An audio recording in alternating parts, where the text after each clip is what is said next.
Hacer un fuego, cazar, recolectar plantas comestibles, fabricar recipientes y armas. Nuestros antepasados aprendían unos de otros las actividades de la vida cotidiana. Los conocimientos se adquirían a través del contacto con los demás y la repetición. Hasta que miles de años después se inventó la escritura, la primera gran revolución en el aprendizaje. Entonces, los textos comenzaron a vehicular buena parte del conocimiento. También cambiaron, claro, las cosas que aprendía la gente. Nacieron las primeras escuelas. En ellas, un individuo, el profesor, tenía unos conocimientos que dictaba a una serie de alumnos, que los aprendían. En el siglo XVIII, cuando se produjo la Revolución Industrial, se comenzaron a regular los sistemas educativos. El objetivo era preparar a los trabajadores que luego estarían a cargo de las cadenas de montaje en las fábricas. Individuos que hacían lo mismo una y otra vez durante muchas horas al día.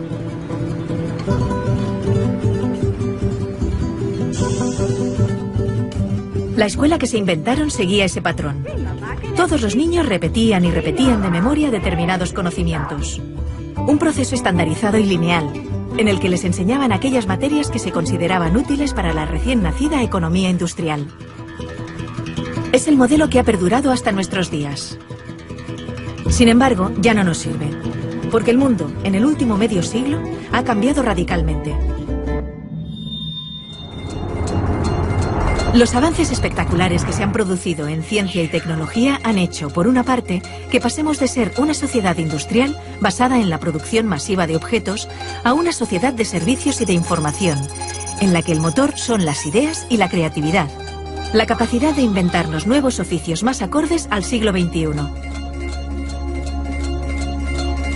Y por otra parte, los descubrimientos científicos nos han permitido conocer mejor cómo funciona nuestro cerebro, el órgano encargado del aprendizaje, y descubrir algo que los griegos ya sabían, que no aprendemos repitiendo, de memoria, sino haciendo, cuando nos emocionamos. Por eso, hay que transformar la escuela de arriba a abajo. Necesitamos un sistema educativo que mediante el aprendizaje social y emocional fomente la educación personalizada, que potencie el desarrollo de cada individuo, que estimule la creatividad, la pasión, la energía, el talento. Porque nuestro futuro está lleno de nuevos retos que requerirán nuevas soluciones. Y estas dependerán de cuán creativa, vital y variada sea la gente. Y también feliz. Y para ser feliz necesitamos realizarnos y desarrollarnos. Descubrir y cultivar aquello que nos motiva y hace sentirnos bien. Bienvenidos a la escuela del siglo XXI.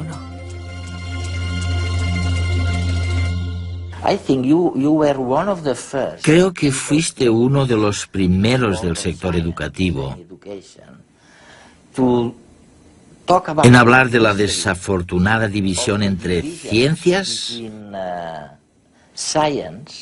y la cultura o las artes. Y es curioso, porque nosotros, cuando preparamos programas científicos, a menudo tenemos que enfrentarnos a un dilema. Nos planteamos que un tema no encaja bien en lo que los científicos denominarían temática científica, así que es mejor descartarlo.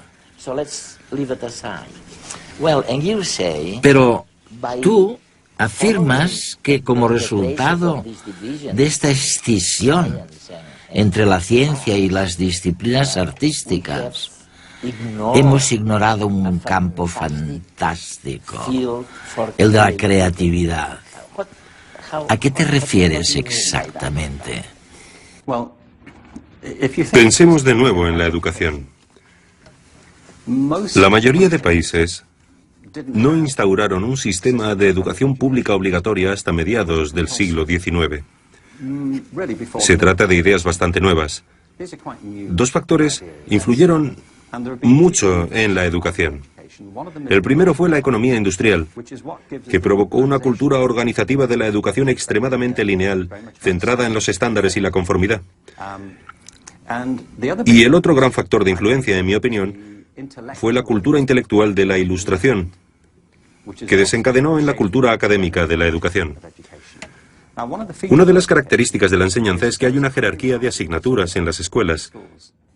En la mayoría de sistemas tenemos arriba de todo de la jerarquía la lengua, las matemáticas y las ciencias.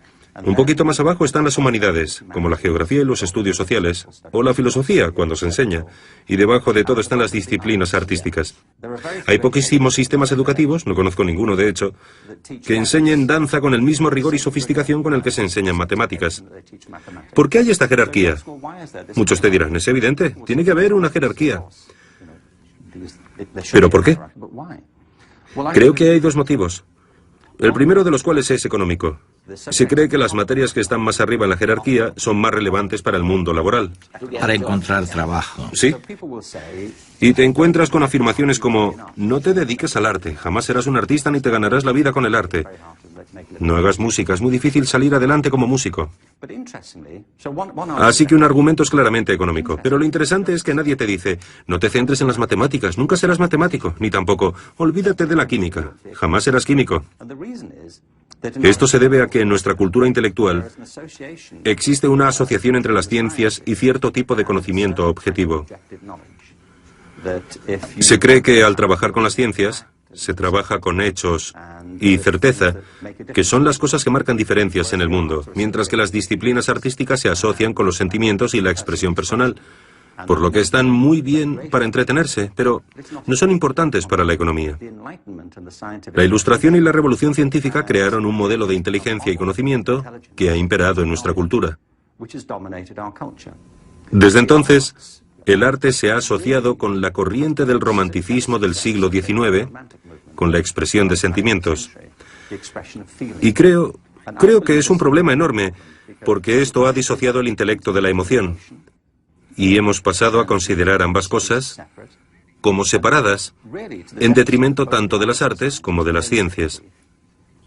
La creatividad ha pasado a asociarse con lo artístico y no con lo científico, porque se cree que la creatividad tiene que ver con la expresión individual de las ideas. Yo propongo, entre otras cosas, retomar una concepción de la creatividad que nos devuelva la relación entre las disciplinas artísticas y científicas, puesto que ambas salen perjudicadas de la separación. Mientras hablabas, pensaba en el patrón que sirvió para establecer que alguien estaba en la parte adecuada del conocimiento, lo que llamamos el cociente intelectual. ¿Por qué demonios hemos creído durante tanto tiempo que la medición del coeficiente intelectual era importante para la vida económica? ¿Por qué? El cociente intelectual fue una de las nociones que surgió del crecimiento de la psicología y la sociología, de los intentos de aplicar las mismas características de las ciencias físicas a las personas. Lo importante es que había dos fuerzas. Por un lado, un verdadero espíritu de investigación, para ver si podíamos medir la inteligencia igual que medimos el movimiento de las mareas, pero también coincidió con el crecimiento de la educación pública, que requería una manera eficaz, rápida y objetiva de caracterizar a las personas para poder educarlas. Se necesitaba saber, en cierto modo, si tenían una inteligencia normal, inferior a la media o extraordinaria. Alfred Binet, cuando creó el primer test de inteligencia en París, estaba interesado en los niños con necesidades educativas especiales. Para descubrir cuáles eran sus necesidades, necesitaba tener una idea de cuál era la capacidad media. Este era el objetivo inicial. No obstante, los test de inteligencia se volvieron fundamentales para la categorización de alumnos en las escuelas públicas, pero también para la selección en el ejército. Se han convertido en un mito, me parece. Han pasado a formar parte de nuestro léxico cultural como si fueran objetivos. Una de las organizaciones más importantes que hay es Mensa, la organización de personas con cocientes intelectuales altos. Y me parece estupendo, no voy a criticar a Mensa, pero me planteo si esto es así realmente. En realidad, el test de inteligencia solamente mide la capacidad de hacer test de inteligencia. Hay personas a las que estos test se les dan muy bien. Si queremos saber lo inteligente que es alguien, por lo menos deberíamos aceptar que la inteligencia entraña mucho más de lo que se puede medir en un test de inteligencia. ¿No deberíamos incluir también otras preguntas? Como por ejemplo, ¿sabes componer una sinfonía? ¿Sabes interpretarla? ¿Gestionar un negocio de éxito? ¿Sabes bailar? ¿Sabes escribir una poesía que conmueva a los lectores y les haga llorar? ¿Tienes empatía? La empatía, sí. Si el ser humano solamente tuviera las habilidades que se miden en los test de inteligencia, la mayor parte de la cultura humana jamás habría existido. Yo no querría vivir en un mundo así. ¿Tú sí? No. Tenemos una visión de la inteligencia muy reduccionista.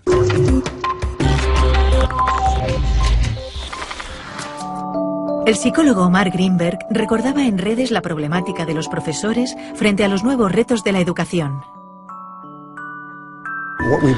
Hasta ahora lo que hacíamos con los profesores era presionarlos, muchas veces, para que se centraran únicamente en lo académico, solamente en la lectura, las matemáticas y las ciencias.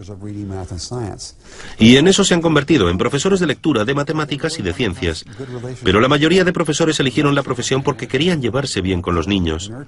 Les gustan los niños y quieren pasar tiempo con ellos, educarlos, prepararlos para la vida. Y conforme se lo vamos permitiendo y les brindamos más habilidades para hacerlo, descubren que disfrutan mucho más enseñando. Para Richard Gerber, el valor de la educación está en el camino, no en la meta. En cierto modo hemos olvidado que lo bueno de la educación está en realidad en la experiencia, en el momento, en la alegría de descubrir algo, en la satisfacción de tener una pregunta y poder buscar una respuesta, y no necesariamente en la propia respuesta. Creo que muchos niños y muchos profesores en el sistema educativo se sienten frustrados porque, por culpa de las presiones y la obsesión por los resultados, la magia del viaje se ha disipado. Me parece que este es el motivo por el que cada vez hay más niños que abandonan los estudios enseguida que pueden, porque no ven en ellos ninguna pasión, ninguna emoción. Y es a raíz de esta fijación con el destino final que ignora la alegría de lo que pasa por el camino. Pero, ¿cómo voy a estar atento en clase? Datos y datos, fórmulas, información... Si ya no me acuerdo de lo que estudié el año pasado. Que si la capital de Ecuador es Quito... Pero estoy seguro que eso está en Google. Me parece que nos enseñan igual que antes. Nos educan igual que a mis padres y a mis abuelos. Y a los padres de mis abuelos. Así es difícil estar motivado. Ahora se ha puesto de moda decir que tenemos TDA, porque creen que no atendemos en clase. Algunos niños sí que tienen un problema y necesitan pastillas. ¡Todo pastillas! Pero a otros lo que nos pasa es que estamos muy aburridos. Porque con las cosas que nos gustan podemos pasarnos horas y horas. Porque en lugar de darnos pastillas, no intentan motivarnos para que seamos creativos, para que inventemos, para que soñemos, que nos den ganas de aprender. Pero si vivimos en una época súper chula, tenemos el mundo a nuestro alcance, con un clic. Yo me paso horas navegando por internet, mirando vídeos, jugando. No sé, es que en el cole me duermo. Piensen en ello.